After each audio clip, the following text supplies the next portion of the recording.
Attention to all SSS members at pensioners. Sa mga nagtatanong, ang tanong po niya, kailan po ako maka-avail ng ID sa SSS? Sa video na ito, pakitapos hanggang sa dulo para malaman ang buong impormasyon.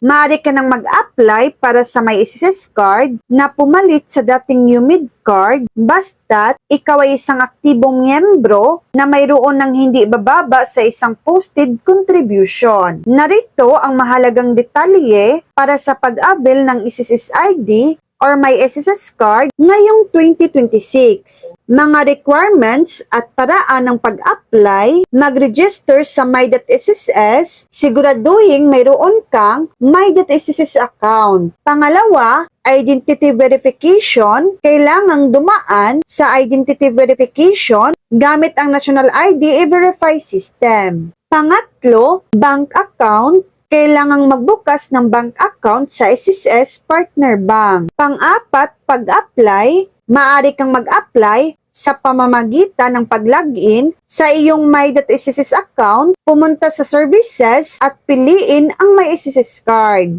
Paunawa, ang may SSS card ay may EMB chip na magagamit sa mga transaksyon sa SSS. Ngunit, maaring hindi lahat ng pribado o ibang ahensya ng gobyerno ay mandatorily na tumanggap nito bilang ID. So yan lang po ang latest update.